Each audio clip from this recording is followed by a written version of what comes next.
ஃபிக்ஸீஸ் welcome to my channel. நான் தான் உங்கள் ஃபிக்ஸி குயின். ஃபர்ஸ்ட் டைம் என்னோட சேனலுக்கு வரீங்கன்னா சப்ஸ்கிரைப் பண்ணிட்டு கேளுங்க. எப்படி இருக்குன்றதை மறக்காமல் கமெண்ட் பண்ணுங்க. அண்ட் லைக்ஸ் போடுங்க.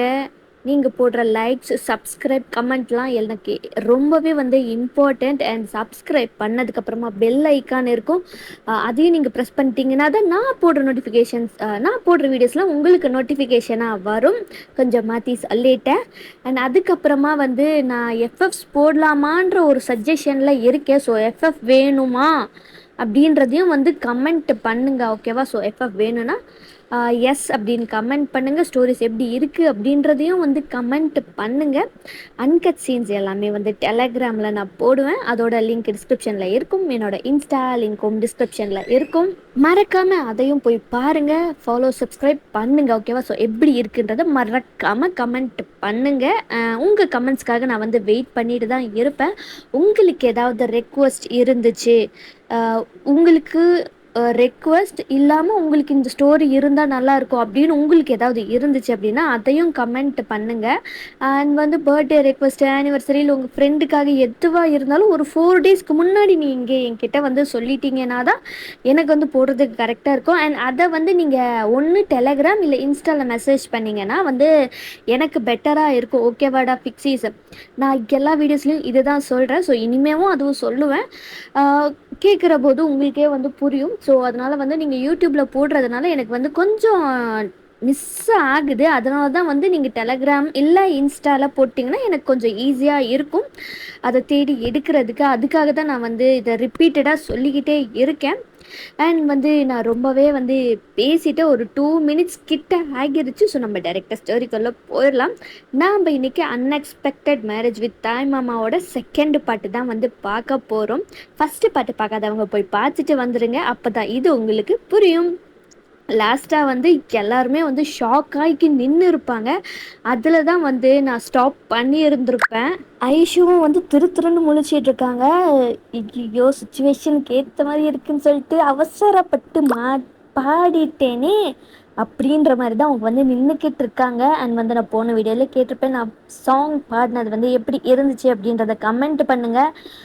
அடுத்த வர வீடியோஸில் இந்த மாதிரி நான் சாங் பாடட்டுமா அப்படின்றதையும் நான் இப்போ ரெஜிஸ்டர் பண்ணிடுறேன். ஸோ அதுக்கும் சேர்த்து கமெண்ட் பண்ணுங்கள், ஓகேவா? இப்படி தான் எல்லாருக்குமே ஷாக்கில் நின்றுட்டுருக்காங்க. அங்கேருந்து ஜின்னுக்கு செம்ம ஷாக்கு. ஏன்னா ஜின்னுக்கு மட்டும் இல்லை, ஜின்னோட ஃபேமிலியிலேருந்து எல்லாருக்குமே செம்ம ஷாக்கு. ஜின்னு தான் உங்கள் ஐஷு பக்கத்தில் போகிறாரு. ஏய், உனக்கு தமிழ் நல்லா தெரியுமாடி? இவ்வளோ கரெக்டாக, அதுவும் பக்காவாக லிரிக்ஸோடு கரெக்டாக பாடுற, ஒழுங்காக சொல்லு, உனக்கு தமிழ் தெரியும் தானே? வேணுன்ட்டே தானே இந்த மாதிரி தெரியாத மாதிரி ஆக்ட் பண்ணிக்கிட்டு இருந்த அப்படின்ற மாதிரி ஜின்னு கேட்குறாரு. ஐயோ, மாட்டிக்கிட்டோம் போலியே. சரி, சமாளிப்போம். அதி பாவா, నాకు கொஞ்சம் தமிழ் வச்சு, இந்த கொஞ்சம் கிஞ்செல்லாம் வேண்டாம், ஒழுங்கா உண்மையை ஒத்துக்க, உனக்கு தமிழ் தெரியும் தானே அப்படின்ற மாதிரி ஜின்னு கேட்குறாரு. ஒத்துக்கவே மாட்டேன்டா அப்படின்ற மாதிரி தான் ஐஷு என்ன பண்ணுறாங்க, அவங்களுக்கு ஒரு ஐடியா வருது. இந்த மாதிரி டான்ஸ் ஆட போகிறோம், அதில் இந்த சாங்கு, அதனால் இதை கேட்டு எனக்கு பழகிருச்சு, அந்த மாதிரி சொல்லிடலாம் அப்படின்ற மாதிரி தான் அவங்க பார்த்துட்டு அதிபாவா ஸ்கூல்லோ அப்படின்ட்டு அவங்க சொல்கிறாங்க. இந்த மாதிரி அப்படியா இருந்தாலும் எப்படி உனக்கு இப்போ இந்த டைமில் அதை பாடணும்னு தோணுச்சு அப்படின்ற மாதிரி தான் ஜின்னு கேட்குறாரு. ஐயோ, இதை நான் மறந்தே போயிட்டேனே அப்படின்ற மாதிரி தான் ஐஷு பார்த்துட்ருக்காங்க. அப்போது அந்த டைமில் அவங்கள காப்பாற்றுற விதமாக ஐஷுவோட ஃபேமிலியிலேருந்து எல்லாருமே வராங்க. அப்போ தான் ஐஷுக்கு ரிலாக்ஸாக இருக்குது. எப்போ தப்பிச்சோண்ட சாமி அப்படின்ற மாதிரி வேகமாக அவங்க அம்மாவை போய் கட்டி பிடிச்சிக்கிறாங்க. அம்மா அப்படின்ற மாதிரி கட்டி பிடிச்சிக்கிறாங்க. அப்புறம் அவங்க அப்படியே அதை மற்றவங்க அதை அப்படியே விட்டுட்டாலும் ஜின்னால் அதை விட்டவே முடியல. டவுட்டு ஸ்டார்ட் ஆகிடுச்சு, டவுட்டு வந்துருச்சு. அந்த பாயிண்ட் உள்ளார போச்சுனாலே அது நெக்ஸ்ட் அது அடுத்தடுத்து போயிட்டே தான் இருக்கும். ஸோ அந்த மாதிரி தான் இப்போ ஜின்னுக்கும் இருக்குது. பட் ஆனால் அவர் அதை வெளியில் காட்டிக்கல. ஐஜிக்கு தான் இப்போ ரிலாக்ஸாக இருக்குது. அப்பா, இதுக்கப்புறமா எப்பனும் கேட்க மாட்டா. அப்படியே ஒரு 2-3 நாள் ஓட்டின்னு வச்சுக்க, கண்டிப்பாக இது எல்லாமே மறந்துடுவாங்க அப்படின்னு ஐஷுக்கு அப்படி தான் போகுது. அந்த டே அந்த ஈவினிங்கு, நைட்டு ஐஷுவோட பேரண்ட்ஸு, ஜின்னோட பேரண்ட்ஸ் எல்லாமே கலந்து ஜாலியா பேசி, ஃபன் பண்ணிட்டு, இந்த மாரி பண்ணிட்டு அப்புறம் அப்படியே நைட்டும் போயிருது. அ எப்படியா இருந்தாலும் ரூம்ல ஜின்னு கூட தான் தூங்கணும் ஐஷு. ஸோ, அதனால என்ன பண்ணுறாங்கன்னா, சீக்கிரமா எனக்கு டயர்டா இருக்கு அப்படின்னு சொல்லிட்டு அவங்க பெட்ல போய் படுத்துக்கிறாங்க. அப்படியே கொஞ்சம் டைமும் ஸ்கிப் ஆகுது. ஜின்னு வராரு. ஜின்னு வரதை பார்த்து லைக் அந்த சவுண்டு கேட்டதுமே படுக்கிற மாதிரி தூங்கிட்டு இருக்கிற மாதிரி வந்து ஆக்ட் பண்ணிக்கிட்டு இருக்காங்க. ஜின்னும் வந்து பக்கத்தில் உட்கார்றாரு. இவ வேணும்ன்ட்டே தான் பண்ணுறாளா, உண்மையிலே தூங்கிட்டாளா, இவளுக்கு இவன் மேலே ரொம்ப டவுட் வந்துக்கிட்டே இருக்கே எனக்கு. பிடிக்கிறேன்டி, பிடிக்கிறேன், ஏதோ ஒன்று நீ பண்ணுறேன்னு எனக்கு நல்லா தெரியுது, பிடிக்கிறேன், அப்போ இருக்குதுடி உனக்கு, அப்போ பார்த்துக்கிறேன் உன்னைய, அந்த மாதிரி அவர் திங்க் பண்ணிவிட்டு அவரும் வந்து படுத்துக்கிறாரு. அண்ட் வந்து இப்படியே வந்து ஆயிஷோட பேரண்ட்ஸ் இருக்கிற வரைக்கும் ஒரு 2 days அந்த மாதிரி தான் போகுது. அண்ட் நெக்ஸ்ட் டே எப்பவும் போல் வந்து ஐஷோ ஸ்கூலுக்கெல்லாம் ரெடி ஆகிட்டு அவங்க வந்து அங்கேயே தான் ஸ்கூல் ஜாயின் பண்ணியிருந்திருப்பாங்க. ஸோ அங்கே வந்து போயிடுறாங்க. அங்கே போய் அவங்க ஃப்ரெண்ட்ஸ் கூட ஜாலியாக பேசிட்டு அரட்டை அடிச்சிட்டு இருக்காங்க. அப்போது வந்து பிரின்சிபல் அவரோட கிளாஸுக்கு வராங்க. இந்த மாதிரி எல்லாரும் லிசன் பண்ணுங்க அப்படின்னு சொல்லிட்டு சொல்கிறாங்க. எல்லாருமே வந்து லிசன் பண்ணிட்டுருக்காங்க. இப்போ வந்து உங்கள் கிளாஸுக்கு புதுசாக ஒரு டீச்சர் வந்திருக்காரு. இன்னையிலேருந்து அவர் தான் உங்களுக்கு இந்த சப்ஜெக்ட்டுக்கு எடுக்க போகிறாரு அப்படின்ற மாதிரி சொல்கிறாங்க. அது வந்து என்ன சப்ஜெக்ட் அப்படின்னா பயாலஜி சப்ஜெக்ட் தான் வந்து இனிமேல் அவர் உங்களுக்கு எடுக்க போகிறாரு. ஸோ அதனால் இனிமேல் வந்து இவர் வந்து பழைய டீச்சர் மாதிரி இல்லை, இவர் ரொம்பவே ஸ்ட்ரிக்ட் டைப் தான். ஸோ எல்லாருமே வந்து ஒழுங்காக கிளாஸில் பிஹேவ் பண்ணணும் அப்படின்னு சொல்லிட்டு உள்ளார அந்த பர்சனை கூப்பிடுறாங்க. அவரும் வந்து நிற்கிறாரு. ஐஷுக்கு செம்ம ஷாக்கு. வைல்ட் ஐஸில் பார்க்குறாரு. என்னது இது, இவனா இவனா பயாலஜி டீச்சரு, ஐயோ என்ன ஆக போகுதோ அப்படின்ற மாதிரி தான் வந்து உட்காந்துக்கிட்டு இருக்காங்க. எஸ், அங்கே வந்தது வந்து நம்ம ஜின்னு தான். அவருக்கு வந்து டவுட் வந்ததுனால அவர் வந்து என்ன ஆயிருக்குன்னா கண்டுபிடிச்சே ஆகணும் அப்படின்றதுனால வந்து இங்கே ஷிஃப்ட் ஆகி வந்திருப்பாரு. லைக் அங்கே காலேஜை விட்டுட்டு இங்கே வந்து ஸ்கூலுக்கு பயாலஜி ப்ரொஃபஸராக வந்திருப்பாரு. உங்கள் ஃப்ரெண்ட்ஸ், அதாவது ஐஷோட ஃப்ரெண்ட்ஸ் எல்லாம் இருப்பாங்கள்ல, அங்கே பாரு இந்த பயாலஜி டீச்சர் எவ்வளோ ஹேண்ட்ஸமாக இருக்காரு, இவரெல்லாம் டீச்சர்னு சொன்னால் யாராவது நம்புவாங்களா, ஐயோ அவ்வளோ அழகாக இருக்காரு, இந்த மாதிரி ஒரு அழகான பர்சனை இது வரைக்கும் நாங்களாம் பார்த்ததே இல்லை அப்படின்ற மாதிரி ஜொல்லு ஊற்றிட்டு இருக்காங்க. அடி பாவிகளா, அவ என் புருஷன்டி, ஐயோ ஏன் முன்னாடியே என் புருஷனை இவங்களாம் இப்படி சைட் அடிக்கிறாங்களே அப்படின்ற மாதிரி ஐஷுக்கு இருக்கு. உடனே வந்து ஐஷு என்ன பண்ணுறாங்க, ஏய் போதும் வாயை தொடச்சிக்கோங்கடி, அது என்னோட மாமா. ஏதே மாமாவா? ஆமாம், என்னோட மாமா, என் அத்தை பையன். ஓஹோ, சரி சரி, அத்தை பையன், இவ்வளோ அழகான ஒரு அத்தை பையன், செம்மதான் மச்சான் உனக்கெல்லாம் அப்படின்ற மாதிரி கலாய்ச்சிட்டு இருக்காங்க. வாயை மூடுங்கடி, எனக்கு தமிழ் தெரியாதுன்னு சீனை போட்டு வச்சிருக்கேன்டி. எதே என்னாடி சொல்கிற? ஆமாம், எனக்கு தமிழ் தெரியாது, எனக்கு தெலுங்கு, நான் உங்களுக்கு தான் தெரியும்ல, நான் ஆந்திராவிலேருந்து வந்து இங்கே படிச்சுட்ருக்கேன் அப்படின்னு சொல்லிட்டு, ஆனால் எனக்கு தமிழ் தெரியும் அப்படின்னு அவனுக்கு தெரியாதுடி, கொஞ்சம் தான் தெரிகிற மாதிரி சீன் போட்டு வச்சுருக்கேன்டி. எனக்கு தெரிஞ்சு அவன் கன்ஃபார்மாக எனக்கு தமிழ் தெரியும்னு முடிவு பண்ணிட்டு அதை கன்ஃபார்ம் பண்ணுறதுக்கு தாண்டி இங்கே வந்துருக்கிறான். ப்ளீஸ் டி எனக்கு ஹெல்ப் பண்ணுங்கடி, மாட்டினேன்னு வச்சுக்கவேன் அவ்வளோதான், என்னை வச்சு செஞ்சிருவான். ப்ளீஸ், என் ஃப்ரெண்ட்ஸ் எல்லாம் நீங்கள் என்னோட செல்லம்ல, நீங்கள்லாம் எனக்கு ஹெல்ப் பண்ணுங்களேன் ப்ளீஸ் அப்படின்ற மாதிரி ஐஷு வந்து அவங்க ஃப்ரெண்ட்ஸ் கிட்ட கேட்டுக்கிட்டு இருக்காங்க, கெஞ்சிக்கிட்டு இருக்காங்க, கேட்குறத விட கெஞ்சிட்டு இருக்காங்க. அப்போ பிரின்சிபல் வந்து அங்கே குசு குசுன்னு பேசிகிட்டு இருக்கிற அந்த சவுண்டு கேட்குது. உடனே கோவத்தில், என்ன அங்கே பேசிக்கிட்டு இருக்கீங்க, இங்கே வந்து நான் சொல்லிட்டு இருக்கிறது உங்கள் காதில் யாருமே இல்லையா, எந்திரிங்க எல்லாரும், அந்த லாஸ்ட் ரோ எந்திரிங்க அப்படின்ற மாதிரி சொல்லிப்பாரு. ஏன்னா லாஸ்ட் 2 ரோவுமே நீங்கள், அதாவது ஐஷு அவங்களோட ஃப்ரெண்ட்ஸு தான் உட்காந்துட்டு இருப்பாங்க. எல்லாருமே வந்து எந்திரிச்சு நிற்கிறாங்க. உடனே பிரின்சிபல் தான், என்ன அங்கே குசு குசுன்னு பேசிக்கிட்டே இருக்கீங்க, இங்கே இம்பார்ட்டண்ட்டாக நான் வந்து சொல்லிட்டு இருக்கிறத விட்டுட்டு அங்கே உட்காந்து என்ன குசு குசுன்னு பேசிகிட்டு இருக்கீங்க, கொஞ்சம் கூட வந்து சைலண்ட்டாக இருக்க தெரியாத கிளாஸ்லலாம் அப்படின்ற மாதிரி திட்டுறாங்க.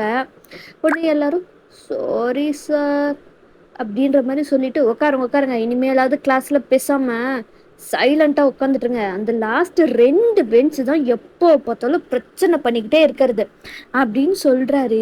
"டேய் பிரின்சிபல் சட்டமண்ட வாய மூடுடா" அப்படின்ற மாதிரி தான் வந்து ஐஷுக்கு இருக்கு. அங்க இருக்கிற எல்லாருக்குமே சிரிப்பு கண்ட்ரோல் பண்ணிருக்காங்க. ஐஷுவோட ஃப்ரெண்ட்ஸ் எல்லாம், "மச்சான் நீ மாட்டின" அந்த மாதிரி தான் வந்து அவங்கெல்லாம் வந்து பார்த்துட்டு சிரிப்பை கண்ட்ரோல் பண்ணிட்டுருக்காங்க. அப்போதான் ஜின்னு கேட்குறாரு, "என்ன சார் சொல்றீங்க?" "ஆமா மிஸ்டர் கேம், கிளாஸ்லயே அடங்காதவங்கன்னா அந்த கடைசி 2 பெஞ்ச் மட்டும்தான். எப்போ பார்த்தாலும் எல்லா டீச்சர்ஸையும் கலாய்க்கிறது, டீஸ் பண்றது, கிண்டல் பண்றது, ஒழுங்கா படிக்கிறது எதுவுமே கிடையாது, ஹோம்ஒர்க்ஸ் கொடுத்தா பண்றது கிடையாது" அப்படின்ற மாதிரி சொல்லிக்கிட்டு இருக்காரு. ஜின்னுக்கு அப்படியே கோவம் பொத்துக்கிட்டு வருது. முறைச்சிதான் பார்த்துக்கிட்டு இருக்காரு ஐஷுவை. ஐயோ முறைக்கிறனே முறைக்கிறனே, இன்னைக்கு என்ன ஆக போகுதோ கடவுளே, நீ தான் என்ன காப்பாத்தணும், வீட்டுக்கு போய் என்னென்ன தாண்டவம் ஆட போறான்னு தெரியலையே அப்படின்ற மாதிரி தான் வந்து அப்படியே இதா இருக்கு. அப்புறம் அவரும் உட்கார சொல்லிடுவாரு பிரின்சிபலும். சரி நீங்களும் எல்லாம் உங்க ஃப்ரெண்ட்ஸு ஐஷாவில் உட்காந்துக்குவாங்க. "மச்சான் உனக்கு இன்னைக்கு ஃபர்ஸ்ட் டேவே டெத்து கன்ஃபார்ம் போல மச்சான், பிரின்சிபால் விட்டு விட்டு வச்சிட்டா, வீட்டில் போய் ஜாலியாக என்ஜாய் பண்ண மச்சான்" அப்படின்ற மாதிரி சொல்கிறாங்க. நீங்கள் வேற ஏண்டி என்னை பார்த்தா பாவமா இல்லையாடி? சுத்தமா இல்லை, அனுபவி அனுபவி அப்படின்ற மாதிரி தான் இருக்கு. சின்ன கிளாஸை ஸ்டார்ட் பண்ணி முடிக்கிற வரைக்குமே வந்து முறைச்சி பார்த்துக்கிட்டே தான் இருக்காரு. அண்ட் வந்து எந்த கொஸ்டின்ஸ் கேட்டாலும் அந்த லாஸ்ட் பெஞ்சில் இருக்கிற அந்த லாஸ்ட் அந்த 2 பெஞ்சில் இருக்கிறவங்க கிட்ட தான் அகெயின் அகெயின் கேட்டுக்கிட்டே இருக்காரு ஐஷுக்கா. ஸோ அவர் வந்து இங்கிலீஷில் தான் பேசுகிறதுனால அவர் ப்ராப்ளம் இல்லை. இவளுக்கு எப்படி, அதாவது ரொம்பவும் கோவம் வருது ஜின்னுக்கு.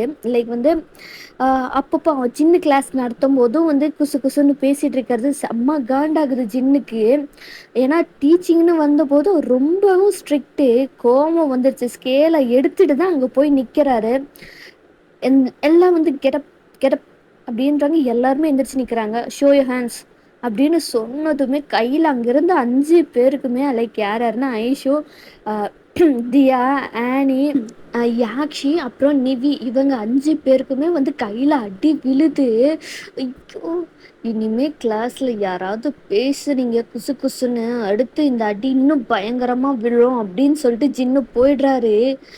கிளாஸில் நீங்கள் உட்காரவே கூடாது, நின்றுக்கிட்டே தான் இருக்கணும் அப்படின்னு ஜின்னு சொல்லிட்டு போயிட்டாரு.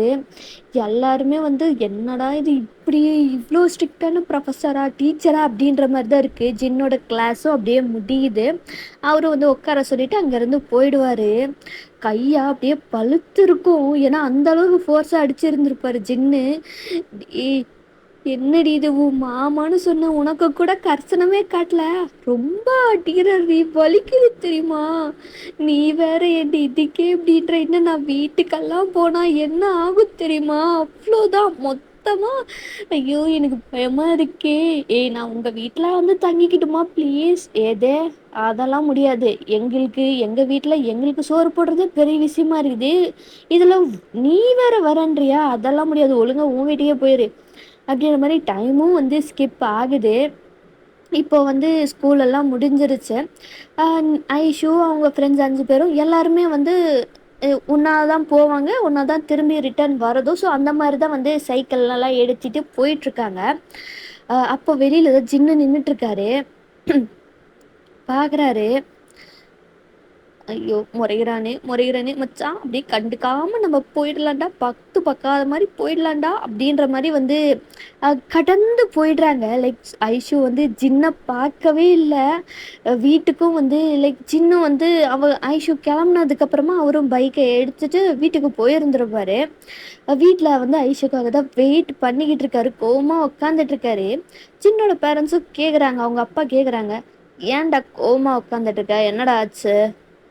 "பா என்கிட்ட எதுவுமே கேட்காத, அவ வரட்டும் வீட்டுக்கு இன்னைக்கு, அப்புறம் இருக்கு அவளுக்கு." "யாரடா சொல்ற, வேற யாரு? உங்க மருமக தான்." "அவ என்னடா பண்ணா? இன்னைக்கு அவ ஸ்கூலுக்கு தான் போயிருந்தேன், அவ ஸ்கூல்ல தான் நான் டீச்சரை இப்போ ஜாயின் பண்ணியிருக்கேன், அவ்வளோ கம்ப்ளைண்ட்ஸ் பண்ணுறாங்க." "என்னத்தடா பண்ணாங்க?" அப்படின்னு வந்து ஜின்னோட அம்மா கேட்குறாங்க. கிளாஸ்ல யாருக்குமே அடங்குறதில்ல, ஒழுங்கா படிக்கிறதில்ல, ஹோம் ஒர்க் பண்றதில்ல அப்படின்னெல்லாம் வந்து கம்ப்ளைண்ட்டா அடுக்கி போயிட்டுருக்காங்க தெரியுமா? எனக்கு எவ்ளோ அப்படியே அப்படின்ற மாரி தான் இருக்கு. "சரிடா டேய் கோவப்படாதடா, சின்ன பொண்ணு தானடா, என்னம்மா சின்ன பொண்ணு, ஸ்கூலுக்கு இப்படிதான் பிஹேவ் பண்ணுவாங்களா?" எனக்கு சொல்லும்போது எவ்ளோ கோவம் வந்துச்சு தெரியுமா? "வரட்டும் அவ இன்னைக்கு இருக்கு அவளுக்கு" அப்படின்ற மாரி தான் வந்து ஜின்னு ரொம்ப கோவமா உட்காந்துட்டு இருக்காரு. ஐஷுக்கா இப்ப வந்து ஒரு பேக்கரியில தான் வந்து ஐஷு, அவங்க ஃப்ரெண்ட்ஸ் எல்லாருமே உட்காந்துட்டு இருக்காங்க. தியா, ஆனி, யாக்ஷி, நிவி எல்லாருமே உட்காந்துட்டு இருக்காங்க. "டேய் எவ்வளோ நேரம் தான்டா இங்க உட்காந்துட்டு இருக்கிறது?" தியா தான். "ரொம்ப டைம் ஆச்சுடா, வீட்டுக்கு போய் தான்டா ஆகணும், வேற வழி இல்லடா." உடனே ஆனி, "நீங்க என்ன வேணா பண்ணுங்க, நான் கிளம்புறேன். என் வீட்டில் லேட் ஆச்சுன்னு வச்சுக்கோ, அவ்வளோதான். இப்போவே இவ்வளோ லேட் ஆயிடுச்சு, இதுக்கே என்னென்ன கத்த போறாங்கன்னு தெரில. நான் கிளம்புறேன், நீங்க என்னமோ பண்ணிட்டு போங்க" அப்படின்னு சொல்லிட்டு ஆனி கிளம்பிட்டாங்க. யாக்ஷி தான், "ஏய் எப்படியா இருந்தாலும் நீ வீட்டுக்கு போய் தாண்டி ஆகணும், ஃபேஸ் பண்ணி தாண்டி ஆகணும், வேற வழி இல்ல, பேசாம கிளம்பி போயிடலாம்" அப்படின்ற மாதிரி யாக்ஷி சொல்லிட்டு இருக்காங்க. அப்புறம் நிவி வந்து, "ஆமா மச்சான், நீ வந்து நீ ஒன்று பண்ண, அதுக்கு வேற மாதிரி ஒன்று ரியாக்ட் ஆகுது, ஒன்றும் பண்ண முடியாது, என்ன நடந்தாலும் அதை ஏற்றுக்கிட்டு தான் ஆகணும், பேசாம கிளம்பி நீ போயிரு.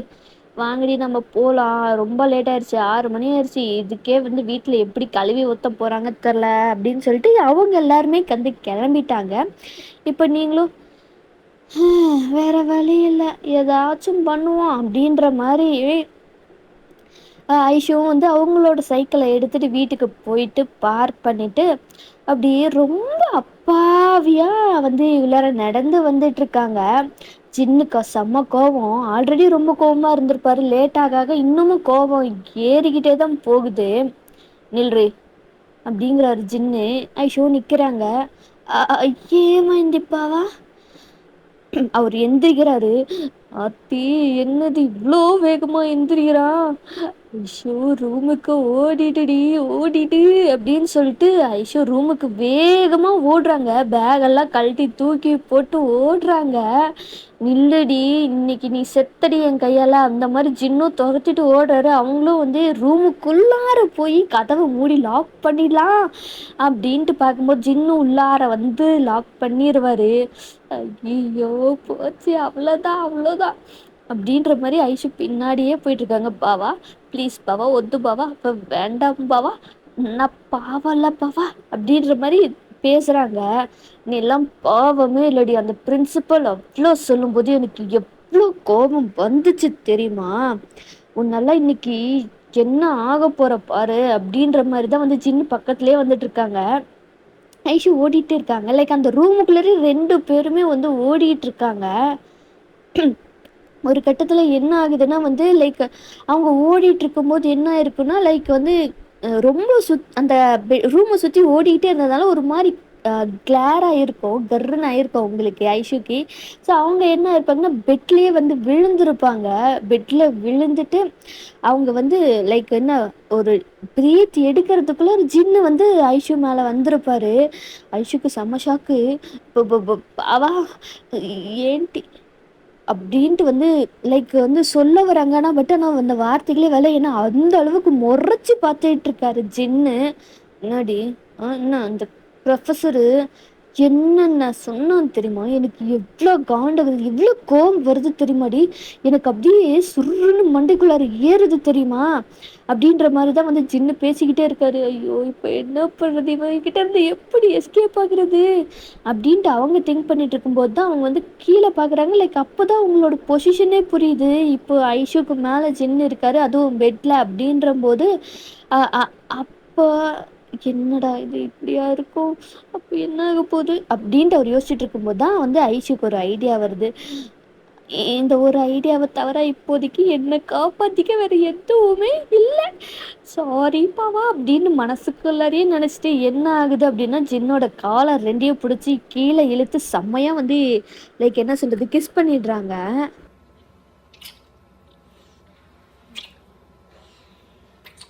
லைக் ஐஷு வந்து ஜின்னோட காலர் ரொம்ப கிரிப் பண்ணிட்டு கிஸ் பண்ணிட்டு இருக்காங்க. ஐஸ் 2யுமே ரொம்ப டைட்டாக க்ளோஸ் பண்ணிட்டு ஜின்னுக்கு செம்ம ஷாக்கு. ஒயிட் ஐஸில் வந்து பார்க்குறாரு. லைக் வந்து என்ன அப்படின்னு அந்த ஃப்ரோஸே ஆகிட்டாரு. அப்புறம் அந்த ஐஸை வச்சு கீழே பார்த்தா லைக் அந்த கிஸ்ஸு போயிட்டுருக்கு. கண்ணு மூடிட்டு வந்து ஐஷு டீப்பாக கிஸ் பண்ணிட்டுருக்கிறத பார்க்குறாரு. அப்படியே அவருக்கும் வந்து என்ன ஆகுதுன்னா ஒரு மாதிரி அந்த கிஸ்ஸில் மெல்ட் ஆகி அவரும் வந்து என்ன ஆகுதுன்னா கிஸ் பேக் பண்ணிக்கிட்டு இருக்காரு. அந்த கிஸ் அப்படியே வந்து டீப்பாக போகுது. அவரோட ஹேண்ட் அப்படியே வந்து என்ன ஆகுதுன்னா ஐஷோட செஸ்ட் கிட்ட தான் போய் அப்படியே வந்து ப்ரெஸ் பண்ணுறாரு. ஐஷோ மூன் பண்ணுறாங்க. இப்போ அந்த ரெண்டு டங்குமே வந்து அப்படியே செம்ம ஃபைட் ஆகுது. அந்த டங்க் அப்படியே வந்து லைக் சின்ன சட் பண்ணுறாரு. அப்படியே அது கொஞ்சம் கிஸ்ஸு ஹீட்டப் ஆகுது. அப்போ அந்த டைமில் என்ன ஆகுதுன்னா ஜின்னோட அப்பாவும் அம்மாவும் ரெண்டு பேரும் ரொம்ப சண்டை போட்டால் அவன் அடிச்சிட்டா என்ன பண்ணுறது அப்படின்ற ஒரு இதில் வந்து கதவை தட்டியிருப்பாங்க. டே ஜின் ஜின் வேண்டாண்டா, சின்ன பொண்ணுடா, அடிச்சிடாதடா, பாவண்டா அவ அப்படின்ற மாதிரி தான் வந்து வெளியில் இன்னும் கதவை தட்டிட்டு இருப்பாங்க. அப்போ தான் வந்து ரியாலிட்டிக்கே வந்திருப்பாங்க ரெண்டு பேருமே. ஜின் உடனே வந்து டக்குன்னு கிஸ்ஸை பிரேக் பண்ணி எந்திரிச்சு நின்றுட்டு அவர் வந்து ட்ரெஸ் எல்லாம் வந்து அட்ஜஸ்ட் பண்ணிட்டு ஹேர் வந்து லைக் என்ன இருக்குன்னா ஐஷு வந்து காலரில் இருந்து கை போய் அவரோட ஹேரை தான் வந்து க்ரிப் பண்ணியே இருந்திருப்பாங்க. ஸோ அதிலெல்லாம் கலைஞ்சிருக்கும். ஐஷு அவங்க டீப் பிரெத் எடுத்துட்ருக்காங்க. கிஸ்னா இப்படி தான் இருக்குமா அப்படின்ற டீப் பிரெத் எடுத்துட்ருக்காங்க. ஜின்னு பார்க்குறாரு. லைக் ஐஷுவை தான் பார்க்குறாரு. அந்த செஸ்ட்டு தான் அவர் அப்படியே அந்த ஃபோக்கஸ் அங்கே தான் போகுது. மேலே கீழே மேலே கீழேன்னு அவங்க டீப் பிரெத் எடுத்துகிட்டு இருக்கும்போது மூவ் ஆகுறது. அப்படியே லிப்ஸு பைட் பண்ணுறாரு. ஆனால் வெளியில் வந்து அவங்க அம்மாவும் அப்பாவும் டே ஜேன் ஜேன் அடிச்சிடாதடா, அவள் குழந்த பாவம்டா, டே ஜேன் ஜேன் அப்படின்னு சொல்லிகிட்டே இருக்காங்க. எந்திரிச்சு போய் ட்ரெஸ் மாற்றிப்போ, போய் முதல்ல இங்கேருந்து எந்திரிச்சு போ அப்படின்னு சொல்லிட்டு ஜின்னு சொன்னதுமே தப்புச்சோண்டா சாமி அப்படின்ற மாதிரி வந்து ஐஷு அங்கேருந்து குடுகுடுன்னு வந்து பாத்ரூம் ஓடிடுறாங்க. ஜின்னும் வந்து அவரோட ஹேர் எல்லாத்தையுமே வந்து ரெடி அதாவது கரெக்ட் பண்ணிட்டு டோரை போய் ஓப்பன் பண்ணுறாங்க. டீ அந்த பொண்ணுக்குன்னா எதையும் அடிச்சிடல, பாவண்டாவ குழந்தடா, எதுவும் பண்ணிடாதடா, ஏதோ சின்ன குழந்தை தானடா, அப்படி பண்ணுறது சகஜம் தானடா, ஏண்டா அப்படின்ற மாதிரிலாம் வந்து பேசிகிட்டு இருக்காங்க. போதும் நிறுத்துங்க ரெண்டு பேரும், உடனே வந்துடுங்க, அப்படியே வக்காலத்துவாங்க அப்படின்ற மாதிரி சொல்லிட்டு இருக்காரு. அப்போ தான் உங்கள் பேரண்ட் நோட் பண்ணுறாங்க லைக் லிப்ஸ் என்னடா ஆச்சு உங்கள் லிப்ஸ், ஏன்டா இவ்வளோ ரெட்டாக இருக்குது, ஐயோ அப்படின்ற மாதிரி ஜின்னுக்கு இருக்குது. அதெல்லாம் ஒன்றும் இல்லை, இல்லையடா எப்பவும் இருக்கிறத விட ரொம்ப வந்து ரெட்டாக இருக்குது, என்னடா ஆச்சு, ஒன்றும் ஆகலை, போய் உங்கள் வேலையை பாருங்கள் அப்படின்னு சொல்லிட்டு ஜின் அங்கேருந்து போயிடுறாரு. ஐஷுவா பாத்ரூமில் அப்போ தான் உங்களுக்கு ரிலீஃபாக இருக்குது. எப்பா ஒரு வழியாக தப்பிச்சிட்டோம். ஒவ்வொரு நாளும் ஐயோ செத்து செத்து பொழைக்க வேண்டியதாக இருக்கே, இன்னும் எவ்வளோ நாளைக்கு இதை வந்து இப்படியே கொண்டு போகிறது, இன்னைக்கு எஸ்கேப் ஆகிட்டேன், பேசாமல் இந்த மெத்தடே யூஸ் பண்ணிடலாமா எப்போ மாட்டினாலும். அப்புறம் நெக்ஸ்ட்டு வந்து என்ன ஆகும், அப்போ வேறு ஏதாவது ஆயிடுச்சுன்னா ஐயோ மண்டையே பிச்சிரு போலையே. ஐயோ ஆனாலும் கிஸ்ஸு நல்லா தான் இருந்துச்சு, மாமா நல்லா தான் கிஸ் பண்ணேன், கிஸ்ஸு அப்படின்னு சொல்லிட்டு அந்த கிஸ் அவங்க திங்க் பண்ணிருக்காங்க. ஜின்னு வெளியில் போய் அவரோட பைக்கு கிட்ட தான் நின்றுட்டு ஐயோ ஐயோ கிஸ்ஸு பண்ணிட்டாலே கோவமாக இருந்த என்ன மொத்தமாக வந்து ஒரு கிஸ்ஸில் ஃப்ளாட் ஆக்கிட்டாலே ஐயோ அப்படின்ற மாதிரி ஜின்னுக்கு அப்படியே உள்ள குளு குளு குளுன்னு இருக்குது. அப்படியே ஒரு ஃபேஸ் எல்லாம் வந்து பார்க்குறாரு கண்ணாடியில், அப்படியே ரெட்டிஷ் ஆகி இருக்கு. அவரோட லிப்ஸை பார்க்குறாரு கண்ணாடியில், ரெட்டாக இருக்குது. லைக் வந்து லைட்டாக கடிச்சா எப்படி இருக்குமோ அந்த மாதிரிலாம் இருக்குது. ஐயோ கடிச்சிட்டாலே ஐயோ ஒரு மாதிரி ஆகுதே அப்படின்ற மாதிரி ஒரு அப்படியே அந்த கண்ணாடியை பார்த்துட்டு ஐயோ என் பொண்டாட்டி கிஸ் பண்ணிட்டாலே கோமா இருந்த என்ன மொத்தமாக சாச்சிட்டாலே ஆயோ அப்படின்ற மாதிரி அவருக்கு அவ்வளோ வந்து ஒரு மாதிரி குஷியாக இதாக அவருக்கு அப்படி இருக்கு. இப்படி நெளிஞ்சி அந்த மாதிரி வந்து பண்ணிக்கிட்டு இருக்காரு. அப்போ வந்து நம்ம ஜின்னோட ஃப்ரெண்ட்ஸு ஷூகாவும் ஜேஹப்பும் வராங்க. என்னாச்சு இவனுக்கு பைத்தியம் முத்து போச்சா அப்படின்ற மாதிரி ரெண்டு பேரும் வந்து பார்த்துட்டே பக்கத்தில் வராங்க. டேய் என்னடா ஆச்சு உனக்கு, அசிங்கமாக என்னத்தடா பண்ணிட்டு இருக்க, சகிக்கலை, எல்லாம் போகிறவங்கெல்லாம் உன்னதாண்டா ஒரு மாதிரி பார்த்துட்டு போகிறாங்க, என்னத்தடா பண்ணுற அப்படின்ற மாதிரி ஷூகா. ஐயோ அதெல்லாம் நான் எப்படி சொல்லுவேன், வாயால தான் அப்படின்னு ஜெயம் சொல்றாரு. 2 பேருமே சிரிக்கிறாங்க. என்ன ஜோகா? இல்ல அப்படின்னு சொன்னதுமே, டேய் போதும்டா, என்னடா ஆச்சு உனக்கு, சொல்லித்தரடா, கேவலமா இருக்கு நீ பண்றத பார்த்து அப்படின்னு சொல்லிட்டு இருக்காரு. அதை எப்படி நான் சொல்லுவேன், அடிங்க முதல்ல திரும்ப ஆரம்பிச்சேன்னு வச்சுக்கேன், மண்டைய பொழந்துறேன், ஒழுங்கா சொல்லி தொலை. எப்படாட்டி என்ன கிஸ் பண்ணிட்டாடா. கிஸ் தானடா பண்ண, அதுல என்னடா இருக்குது? ஐயோ என்னடா இவன் லவ்வாடா பண்ண, லவ் பண்ற பொண்ணு கிஸ் பண்ண மாதிரி சீன் போடுறான். டேய் உன் முன்னாடி தானடா, உன்னை தாண்டா கிஸ் பண்ணுவா, பின்ன ஜேபியாடா கிஸ் பண்ணுவா அப்படின்ற மாதிரி சுகா சொல்றாரு. என்ன ஏன்டா கோத்து விட்ற, நான் என்னடா பாவம் பண்ண உனக்கு அப்படின்ற மாதிரி ஜேஹோப்பு. கிஸ்ஸு தானடா பண்ண, அதுக்கு ஏன்டா இவ்வளோ நெளியறாடி, உங்களுக்கெல்லாம் அது புரியாதுடா. நான் முன்னாடி என்ன எவ்வளோ இந்த வாட்டம் கிஸ் பண்ணா, அடைச்சை நிறுத்து, என்ன நடந்துச்சு சொல்லித்தொலை அப்படின்ற மாதிரி ஜின்னுக்கிட்ட வந்து ஷூகா கேட்குறாரு. ஸோ ஜின்னும் வந்து இப்படிதான் நடந்துச்சு அப்படின்றத சொல்றாரு. ஓஹா, ஒரு கிஸ்ல உன் பொண்டாட்டி உன் மொத்த கோவத்தையும் குறைச்சிட்டு உன்னை ஃப்ளாட் ஆக்கிட்டா அதானே? ஆமா மச்சான். ஆச்சி கரும முடிச்சோன்னே ஒழுங்கா பேசி தொலை, சகிக்கல உன் மூஞ்ச பார்க்க அப்படின்ற மாதிரி அங்கே பேசிக்கிட்டு இருக்காங்க. அண்ட் இதோட இந்த எபிசோட முடிக்கிறேன். ஸோ எப்படி இருந்துச்சு அப்படின்றத வந்து கமெண்ட் பண்ணுங்கள், லைக் பண்ணுங்கள், சப்ஸ்கிரைப் பண்ணதுக்கப்புறம் பெல் ஐக்கான் இருக்கும், அதையும் வந்து ஒரு ஆன் லைக் வந்து ப்ரெஸ் பண்ணிவிடுங்க. அப்போ தான் நான் போடுற வீடியோஸ் வந்து உங்களுக்கு நோட்டிஃபிகேஷனாக வரும். அண்ட் வந்து இதை எஃப்எஃப்ஆ கொண்டு போகலாமா அப்படின்றதையும் வந்து எனக்கு கமெண்ட் பண்ணுங்கள். லைக் வந்து அன்எக்ஸ்பெக்டட் மேரேஜ் வித் தாய் மாமா, ஏஜ் கேப், இதை வந்து எஃப்எஃப்ஆ கொண்டு போகலாமா அப்படின்றதுனா வந்து எஃப்எஃப்ஆ வேணும் அப்படின்னு சொல்லிட்டு டைப் பண்ணுங்க. ஓகே, அண்ட் வந்து நம்ம நெக்ஸ்ட் வீடியோவில் பார்க்கலாம்டா Fixies. Bye signing off by Fixie queen.